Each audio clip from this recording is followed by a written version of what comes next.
à tous, ravis de vous retrouver sur Monaco Info. Un large volet culturel sera développé dans cette édition. En voici les titres.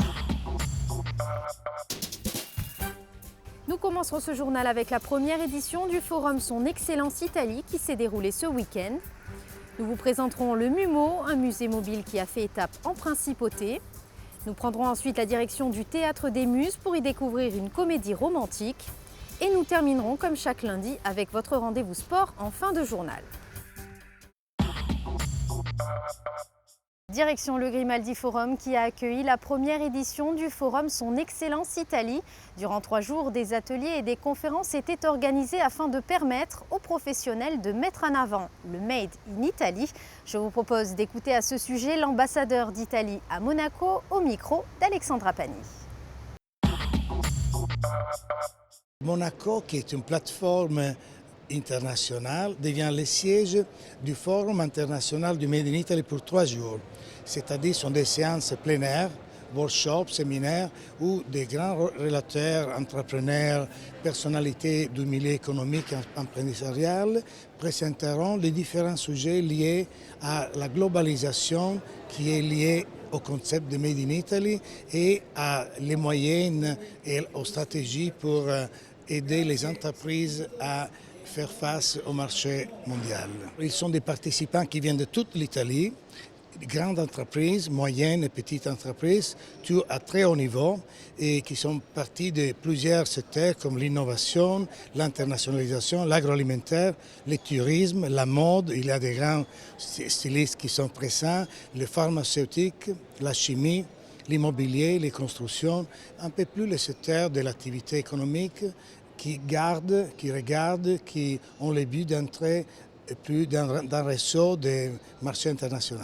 Monaco, c'est un peu la porte des produits italiens, c'est un peu l'enjeu et l'espace qui permet, disons, au Made in Italy de se faire espace dans plusieurs pays du monde. Le musée mobile MUMO a fait étape en Principauté pendant 1 semaine. Des écoliers ont pu ainsi être sensibilisés à l'art contemporain de façon ludique et étonnante. Le récit de Patricia Navarro. Je voulais commencer en vous demandant si vous savez ce que c'est qu'un musée mobile. Alors, est-ce que quelqu'un a une idée? C'est un musée qui se déplace dans toutes les villes pour présenter sa représentation. Cet immense lapin rouge est une œuvre d'art. Vous l'avez certainement aperçu sur le port de Monaco. Pendant 1 semaine, le musée mobile, le MUMO, a accueilli des petits élèves de primaire. Cette opération, lancée en 2011, a une vocation pédagogique. Il s'agit de sensibiliser les enfants à l'art contemporain d'une façon originale. Ils ont une approche très spontanée avec l'art contemporain qui diffère un peu de celle des adultes qui peuvent avoir des petits blocages ou des barrières par rapport à tout ça. Et l'idée, c'est d'inverser un petit peu la tendance. C'est plus aux enfants d'aller vers le musée, c'est le musée qui vient directement dans leur cours d'école, sur le parking à côté de chez eux, qui s'inscrit dans leur quotidien pour faire tomber un petit peu les barrières et créer de la proximité avec eux. Et l'idée, c'est de créer une interaction perpétuelle entre le médiateur et l'enfant pour le questionner et lui donner confiance pour qu'il fasse travailler son imagination et qu'il affûte un petit peu son regard sur les œuvres. Donc l'idée, c'est de faire confiance à l'enfant et qu'il évolue un peu en autonomie dans cet espace qui est le sien en fait. À l'extérieur et à l'intérieur du camion se trouvent 13 œuvres spécialement créées par des artistes de renommée internationale, tels que Daniel Buren, Gada Amer ou Paul McCarthy. Et lorsque l'on interroge les enfants à l'issue de leur visite, le moins que l'on puisse dire, c'est qu'ils ont été interpellés par ce qu'ils ont vu. Bizarre, vous avez dit bizarre? C'est bizarre parce que j'ai jamais visité un camion avec des œuvres d'art. C'était très bizarre parce que c'est petit. Quand on a vu une vidéo en haut, c'était très bien et c'est bizarre. Très bizarre. Tous les supports sont utilisés, vidéos, sculptures, peintures, et sur la dizaine d'œuvres exposées, certaines remportent tous les suffrages, à l'image de ce petit espace fermé par un rideau et dans lequel une véritable aventure sensorielle est proposée aux enfants. Je me suis assise sur un fauteuil blanc en bois qui était arrondi. J'ai vu, c'est comme un œuf coupé en deux. Il y avait tellement de lumière qu'il n'y avait pas de fond en fait. Et j'ai fermé les yeux un instant et je voyais tout violet. On dirait que c'était infini, quand on regardait tout droit, on dirait que c'était infini et ça changeait de couleur. J'ai bien aimé là-bas, nous irons jusqu'au bout en fait. C'est joli avec les petites lumières. Depuis sa création il y a 3 ans, le MUMO a parcouru la France, le Cameroun, la Côte d'Ivoire, la Belgique et la Suisse. Après Monaco, il va poursuivre sa route dans les Alpes-Maritimes puis le Var.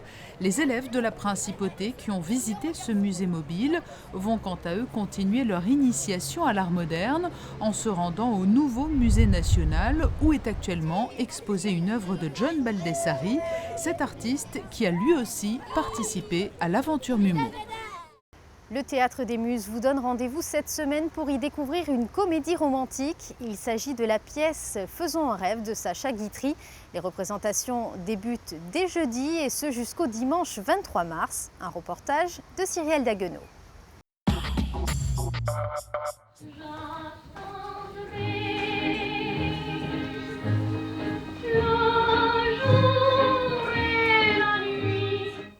C'est un trio qui fait trembler les planches du Théâtre des Muses. Antea Sogno, Christophe de Mareuil et Didier Constant interprètent l'une des plus célèbres pièces de Sacha Guitry. Faisons un rêve, c'est une comédie romantique qui se joue à 3. Elle explore la mécanique du désir, réservant bien des surprises au public. Nom de Dieu, nom de Dieu! Savez-vous combien de temps dure l'amour à 2? Le temps de compter jusqu'à 3. Voilà, c'est toute l'histoire de Faisons un rêve. Et puis ce serait trop dommage de vous la raconter, parce que j'espère bien que toute la Principauté va venir voir le spectacle. Non, c'est la plus belle pièce de Sacha Guitry, en tout cas la plus connue, puisque le génie de Sacha Guitry est immense. Et dans cette pièce-là, avec des moyens extrêmement simples, puisqu'il n'y a véritablement que 3 acteurs, il n'y a pas de changement de décor, il y a des mots très simples et une situation qui se répète assez souvent finalement. Là, son génie éclate vraiment. On s'aperçoit qu'on est vraiment en face du Molière de notre siècle. Oui, mais si en plus il était exact, il serait parfait.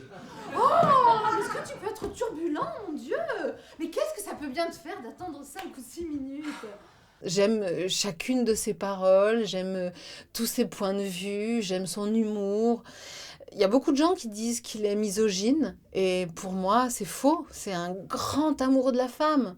D'ailleurs, j'ai toujours dit, si je rencontre un misogyne comme lui, je l'épouse tout de suite. Écrite en 1916, cette pièce est un monument du répertoire français. Et c'est parce qu'elle est intemporelle qu'Antea Sogno a fait le choix de ne pas la réactualiser. L'univers et le décor des années 30 sont donc préservés, et le tout n'a pas pris une ride. Christophe de Mareuil et Didier Constant dans les rôles respectifs de l'amant et du mari sont bluffants. Alors Christophe et Didier sont vraiment des camarades de très longue date. Et c'est un véritable bonheur de les retrouver. C'est la fête, mais c'est la grande fête dans mon cœur, là. C'est le champagne qui se déverse à flot. Et effectivement, cette fête, on la partage avec le public. On a joué la pièce là pendant 1 mois à Genève, dans un magnifique petit théâtre du Crève-Cœur. Et le succès a été tel qu'on devait jouer 20 fois et que très vite on a dû rajouter des représentations. Et donc on l'a joué 24 fois à guichet fermé, en refusant du monde, on ne savait plus où mettre les spectateurs. Même le dernier jour, il y en avait qui étaient dans la régie avec le régisseur, tellement les gens disaient non, on veut le voir, on veut le voir. Fort du succès de la pièce, le Théâtre des Muses fait salle comble. Des séances supplémentaires ont déjà été ajoutées au programme de la semaine. Les représentations débuteront jeudi 20 mars à 19h et continueront jusqu'au dimanche 23 mars à 16h30. Pour réserver vos places et connaître les horaires exacts, rendez-vous sur le site internet du Théâtre des Muses. Le trio de Faisons un rêve reviendra également cet été, le 15, 16 et 17 mai. Restons dans le domaine culturel avec le Printemps des Arts qui fête ses 30 ans cette année. Cette nouvelle édition a ouvert ses portes ce vendredi à l'Auditorium Régnier 3 avec l'Orchestre Philharmonique Royal de Liège. José Sacré vous en dit plus. Pour son Altesse royale la princesse de Hanovre, sa présidente, le Printemps des Arts de Monte-Carlo a atteint, je cite, son bel âge.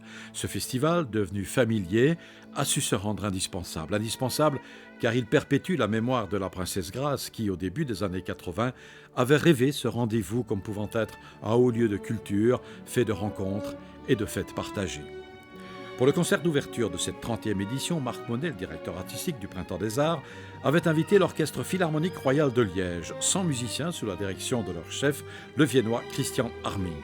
Clin d'œil à la musique belge, l'orchestre a d'abord interprété le très bel adagio pour quatuor d'orchestre du compositeur wallon Guillaume Lequeux, né à Verviers, pas très loin de Liège. Un compositeur prodige qui s'annonçait génial, mais qui, mort à 24 ans, n'a pu développer une œuvre importante.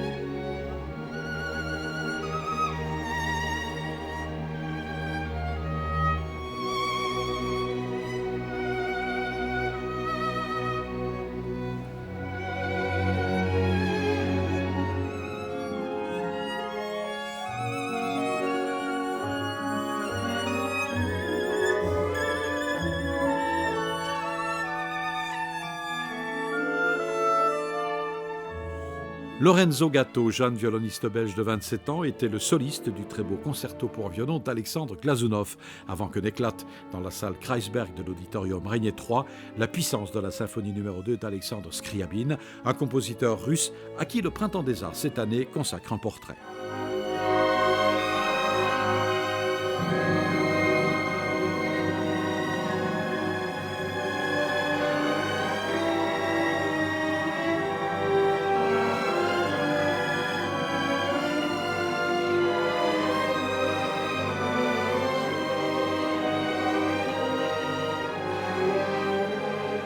Je crois que ça va surprendre le public parce que c'est un compositeur que je trouve particulièrement intéressant.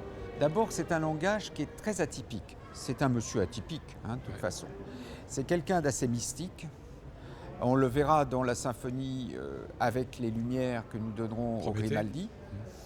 C'est quelqu'un qui a recherché un petit peu une métaphysique de la musique. Et il était en plus tout à fait hostile à utiliser par exemple la musique populaire russe, puisqu'il était russe bien entendu. Au contraire, lui s'est écarté de ces mouvements-là et a essayé de trouver vraiment une véritable autonomie dans l'histoire de la musique. Et dans ses pièces pour piano, on l'entend très bien, il y a des choses vraiment, je dirais presque d'avant-garde, même si ça a presque un siècle. Rendez-vous dimanche prochain, salle des Princes du Grimaldi Forum, pour découvrir avec l'Orchestre Philharmonique de Monte-Carlo de moments importants et forts de l'œuvre de Scriabine, le poème de l'extase, et Prométhée, une fresque symphonique pour orchestre et orgue de lumière, une expérience qui s'annonce unique pour le public. Et avant de refermer cette édition, passons aux prévisions météo des prochains jours. Mardi, le temps sera plus agréable avec très peu de vent et des températures qui iront de 12 à 17 degrés. Mercredi, toujours un ciel bleu au programme avec un mercure plutôt stationnaire. Jeudi, le soleil sera toujours présent durant la journée avec un thermomètre supérieur au normal. Et enfin, vendredi, une petite dégradation du temps est attendue avec une maximale de 17 degrés. C'est la fin de cette édition, merci de l'avoir suivi. À présent, retrouvez votre rendez-vous sport présenté par Émilie Rousseau. Très bonne semaine à tous sur Monaco Info.